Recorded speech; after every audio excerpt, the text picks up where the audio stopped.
എടി ഞാൻ നിന്നോട് പറയാൻ മറന്നുപോയി. കഴിഞ്ഞ ദിവസം ഞാൻ മാർക്കറ്റിൽ പോയില്ലായിരുന്നു. നീ എൻ്റെ കൂടെ പണ്ട് വർക്ക് ചെയ്ത ടോണീനെ ഓർക്കുന്നുണ്ടോ? അവന് ഞാനല്ലേ ജോലി കൊടുത്തേ. അവനവിടെ ചെന്നപ്പോ റോഡ് സൈഡിൽ നിന്ന് ബെഗ് ചെയ്തോണ്ടിരിക്കണു. പിന്നെ ഇവനല്ലായിരുന്നു വെച്ചേ പണ്ടും ജോലി ഇല്ലാതെ ബെഗ് ചെയ്തോണ്ടിരുന്ന. അത് തന്നെയാന്നേ. ഇവൻ അവിടെ ഇരുന്ന് 100-300 പൗണ്ട് ഉണ്ടാക്കുമായിരുന്നു ഒരു ദിവസം. 1-2 പൗണ്ടായിട്ട് ഇവൻ എന്തോരം പൈസ കിട്ടിക്കൊണ്ടിരുന്ന അറിയാം. ഒന്നാമതെന്ന് വെച്ചാൽ കിട്ടണ മുഴുവൻ ദുശീല, വെള്ളം അടിച്ച് കളയുക. ഞാനെന്നാ ജോലി കൊടുത്തു കഴിഞ്ഞാൽ അവൻ 2-3 മാസം കഴിഞ്ഞപ്പോൾ ഇട്ടിട്ട് പോയായിരുന്നു. എടി കാരണവന്മാർ പറഞ്ഞു കേട്ടിട്ടില്ലേ, പട്ടിയുടെ പാല് 12 കൊല്ലം കുഴലിട്ടാൽ അത് വളഞ്ഞിരിക്കും.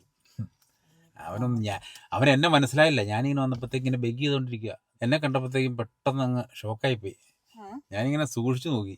എന്നിട്ട് ഞാൻ അവനോട് പറഞ്ഞു, എന്റെ പൊന്നു ടോണി, നിനക്ക് നാളെ റോഡ് സൈഡിൽ നിന്ന് ഇങ്ങനെ ബെഗ് ചെയ്യാനായിട്ട്? നിനക്ക് ഞാൻ നല്ല ഒന്നാന്തരം ജോലി തന്നല്ലേ? അന്നേരം അവൻ എന്നോടൊരു വർത്താനം പറഞ്ഞു. അവൻ എന്നോട് പറയാ, നിങ്ങളുടെ 5-10 പൗണ്ട് കിട്ടാനായിട്ട് ഞാൻ ഇനി ഒരു ഓഫീസ് തുറന്നിരിക്കാന്ന്.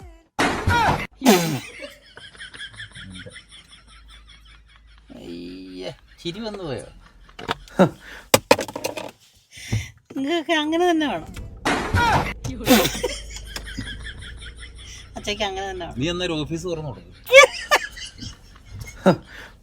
കൊടുക്കണ്ട്. ടോണി എങ്കിൽ ടോണി ഓഫീസ്.